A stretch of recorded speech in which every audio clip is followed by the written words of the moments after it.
1 লাখ চৰকাৰী চাকৰি কথা কৈছিলোঁ, মানুহে বিশ্বাস কৰা নাছিল। আমাৰ দলৰ মানুহেও মোক কৈছিলে যে ইমান ডাঙৰ প্ৰতিশ্ৰুতি দিয়াটো উচিত হোৱা নাই, কাৰণ আমিতো প্ৰতিশ্ৰুতি ৰাখিব নোৱাৰিম, পিছত আমি কেনেকৈ ইলেকশ্যন খেলিম। আজি আমি ৯৬,০০০ ল'ৰা ছোৱালীক চাকৰি দিলোঁ। চাকৰি দিয়াটো গুৰুত্ব যিমান, তাতকৈ ডাঙৰ কথা ৯৬,০০০ ল'ৰা ছোৱালীয়ে চাকৰি পাইছে। কোনেও ক'ব নোৱাৰে যে ক'ৰবাত এটকাৰো ঘোষ ল'বলৈ কোনোবা সক্ষম হৈছে। হাইকোৰ্টতো এটাও কেছ হোৱা নাই। আজি আমি ৯৬,০০০ৰ পিছত আৰু ৪,০০০ চাকৰি দিলে মোৰ 1 লাখৰ প্ৰতিশ্ৰুতি পূৰণ হৈ যায়। কিন্তু মোৰ প্ৰতিশ্ৰুতি পূৰণ হ'লেতো নহ'ব, আমাৰ যুৱক যুৱতীৰ আশা আকাংক্ষাৰ পূৰ্তি হ'ব লাগিব। সেইকাৰণে 1 লাখ শেষ হোৱাৰ লগে লগে মই আৰু ৩৫,০০০ চাকৰি বিজ্ঞাপন আজি মুকলি কৰি দিছোঁ। এতিয়া ইয়াত হেলিপেডৰ পৰা আহি থাকোঁতে ল'ৰাবিলাকে সুধি আছে, ছাৰ পুলিচৰ ইণ্টাৰভিউ কেতিয়া হ'ব? মই কৈছোঁ জুলাই মাহত হ'ব।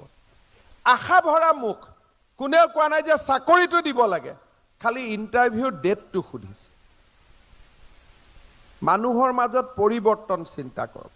আগতে যেতিয়া মই কোনোবা সমষ্টিত আহোঁ, মোৰো হৈ গ'ল বহুত দিন, চাওঁতে চাওঁতে মোৰ বিধানসভাতে ২৩টা বছৰ হৈ গ'ল। ২০০১ত মই বিধায়ক হৈছিলোঁ। আগতে য'তে যাওঁ চাকৰিৰ এপ্লিকেশ্যন।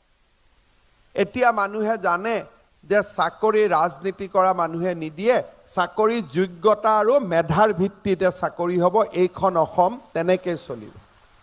আৰু মানুহে আদৰি লৈছে। অসমৰ জাতীয় জীৱনলৈ ভাবিব নোৱাৰা পৰিৱৰ্তন আহিছে।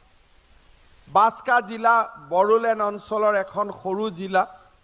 তাত কেইদিনমান আগত মই যাওঁতে স্কুলৰ সন্মুখত ল'ৰা ছোৱালী দেখি গাড়ী ৰখাই ল'ৰা ছোৱালীৰ লগত কথা পাতিলোঁ। মা ক্লাছ হয়নে? বোলে নহয়, আজিকালি ক্লাছ হয়, কাৰণ পঢ়া শুনা নকৰিলে চাকৰি নাপাম নহয়, গতিকে আমিয়ে আজিকালি ক্লাছবোৰ ছাৰককৈ কৰোৱাওঁ। আমি পঢ়োঁ, ক্লাছ মিছ নকৰোঁ।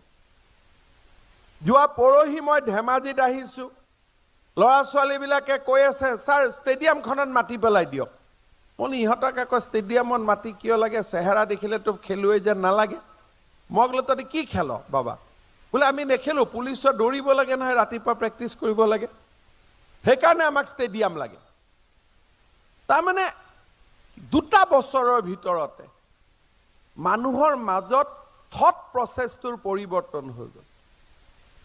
অসমৰ মানুহে কল্পনাও কৰা নাছিল যে কম্পিউটাৰত এপ্লিকেশ্যন কৰিম, 500 টকাৰ প্ৰিমিয়াম, তাকো 3টা ইনষ্টলমেণ্টত দিলেও মাটিৰ পট্টা পাব পাৰি।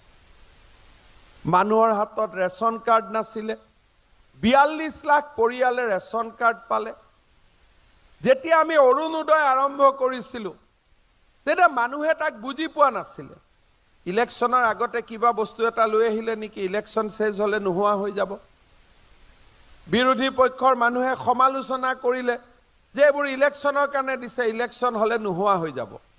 কিন্তু আপোনালোকে চিন্তা কৰক, 18 লাখ মানুহে পৰিয়ালে ইলেকশ্যনৰ আগত অৰুণোদয় পাইছিলে, এতিয়া অৰুণোদয় 30 লাখ পৰিয়ালে পায়, প্ৰিচাইজলি 28 লাখ পৰিয়ালে পায়।